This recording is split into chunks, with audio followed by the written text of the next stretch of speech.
नमस्कार दोस्तों, स्वागत है आपका हमारे YouTube चैनल में। आज की इस वीडियो में हम जानेंगे कि फाल्गुन पूर्णिमा कब है। पूर्णिमा तिथि का सनातन धर्म में विशेष महत्व है। यह तिथि धर्म, पूजा और उपासना के लिए बेहद पवित्र मानी जाती है। प्रत्येक पूर्णिमा का दिन विशेष रूप से भगवान विष्णु जी की पूजा के लिए समर्पित होता है, क्योंकि उन्हें इस दिन पूजा करने से भक्तों को अनंत पुण्य की प्राप्ति होती है। फाल्गुन पूर्णिमा, जो खास तौर पर फाल्गुन माह की पूर्णिमा तिथि को मनाई जाती है, बहुत महत्वपूर्ण धार्मिक और सांस्कृतिक महत्व। इस दिन विशेष रूप से भगवान विष्णु की पूजा की जाती है, क्योंकि उनके बारे में माना जाता है कि उनकी पूजा से दरिद्रता दूर होती है और आय, सुख, समृद्धि और सौभाग्य में वृद्धि होती है। इसके अतिरिक्त श्री सत्यनारायण पूजा का आयोजन भी इस दिन विशेष रूप से किया जाता है। यह पूजा जीवन में सुख, शांति और सौभाग्य लाने के लिए एक प्रभावशाली उपाय मानी जाती है। आइए जानते हैं फाल्गुन पूर्णिमा तिथि के बारे में। फाल्गुन पूर्णिमा की तिथि आरंभ होगी 13 मार्च को सुबह 10:35 से। फाल्गुन पूर्णिमा की तिथि की समाप्ति होगी 14 मार्च को दोपहर 12:23 पर। उदया तिथि के अनुसार 14 मार्च को फाल्गुन पूर्णिमा का व्रत, दान और स्नान किया जाएगा।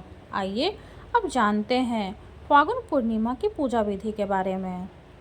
फाल्गुन पूर्णिमा के दिन ब्रह्म मुहूर्त में उठकर स्नान आदि से निवृत्त हो।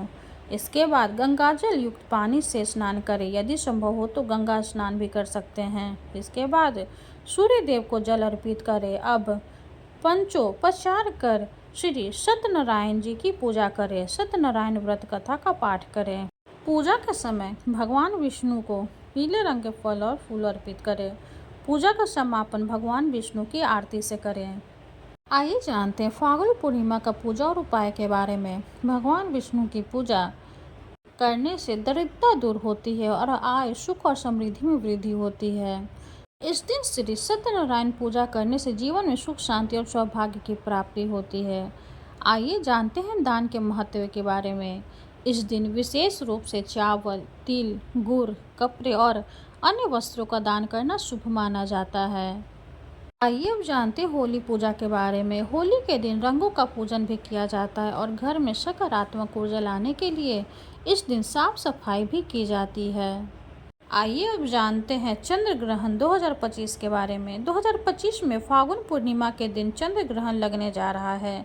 ज्योतिषियों के अनुसार यह ग्रहण 14 मार्च 2025 को होगा। हालांकि यह चंद्र ग्रहण भारत में दिखाई नहीं देगा और इसके लिए सूतक भी लागू नहीं होगा। इसका मतलब है कि भारत में इस ग्रहण का प्रत्यक्ष प्रभाव नहीं होगा और सूतक काल का पालन करने की आवश्यकता नहीं होगी।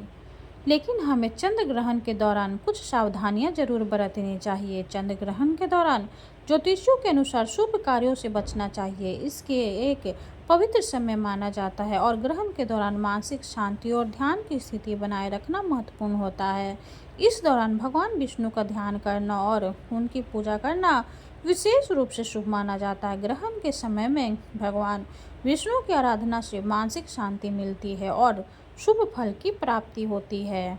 आइए जानते हैं चंद्र ग्रहण के बाद पूजा और दान के बारे में।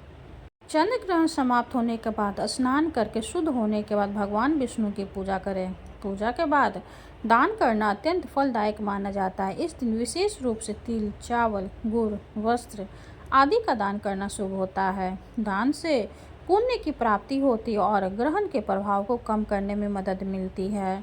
चंद्र ग्रहण का प्रभाव प्रत्येक व्यक्ति पर अलग अलग हो सकता है, इसलिए इस समय विशेष ध्यान और पूजा द्वारा मानसिक शांति बनाए रखना लाभकारी होता है।